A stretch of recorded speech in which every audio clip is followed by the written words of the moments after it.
تاوەکو ئێستا لە بەشێک لە ناوچەکانی هەرێمی کوردستان بە وتەی جۆتیاران پەڵەی تەواوی نەداوە، بەڵام لە ناوچە کوێستانیەکانی حاجی ئۆمەران بەفر دایپۆشیون و سپی کردوون. بەفر نمنم دەبارێ، شارەدەیەکەی سپی پۆش کردووە، دیمەنێکی جوانی بە ناوچەکە بەخشیوە، پلەکانی گەرمادا بەزیون، لێرە 30 سانتیم بەفر باریوە، هاوڵاتیان دڵخۆشن بەو بەفربارینە.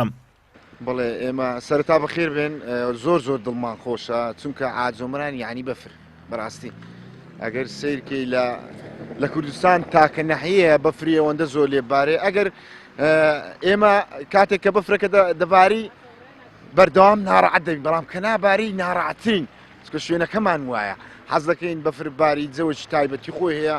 سەرەتا بەخێراتنی کەناڵی پێیان دەکەم زۆر بەخێر بن سەرچاوان. تەمان کە دەبینین ئێستا ئالیان بەفرێکی خۆش دەباری لێ لە ناحیە ئاجۆمەران و ساڵانە بەفرێکی یەکجار زۆر لە ناحیە ئاجۆمەران و دەوروبەری باڵەکایەتی ئەبارێ.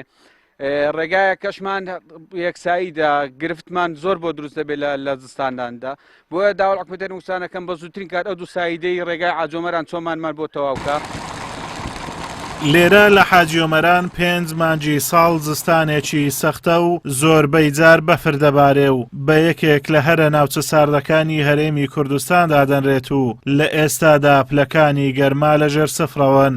هاوڵاتیانیش پێویستیەکی زۆریان بە سوتەمەنی دەبێ.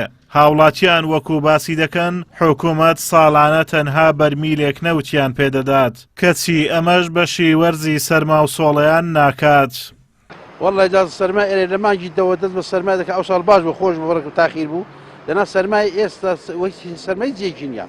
ئەو ساڵیانی پێویستی بە سوتەمەنێکی زۆرە، وەک جارانی دار هەبێ و ئاگر هەبێ نییە لەوەی زیاتر تەنها کاربێکەش بە قیمەت گران لەسەرا بەگرا قیمەت. نەفتەکە شار ئەو ساڵ یەک بەری نەفتیان دەوینێ، ئەو بەربی نەفتەش ئینشاءڵڵا بەتەمان بەشی فانوسان کە بوون، بەشی فانوسان کە تا بەهاری. ڕایزستانان ئاجۆمەران شوێنەکی سەخت و سەرمایە، پێویستی بە سوتەمەنی زۆر هەیە. داوا لە حکوومەت هێرێم دەکەین بەپێی سەختی ناوچەکە سوتەمەنی بۆ ناوچەیە دابینکە. خەڵکی ئێرە لە چاو هەموو خەڵکی ناوچەکانی دیکە ناڕەحەتێکی زۆرتر دەبینی لەبەر ئەو سەرمایە و لە چاو هەموو خەڵکی ناوچەکانی تریش پشتگوێ خراوە لە هەموو بوارەکان بە تایبەتی سوتەمەنی. ئەخی ئێرە هەولێر نابێت لە هەولێری بەرمیلە نەوتە گوەربگرێ و لە ئاجۆران بەرمیلە نەوتە گوەربگرێ.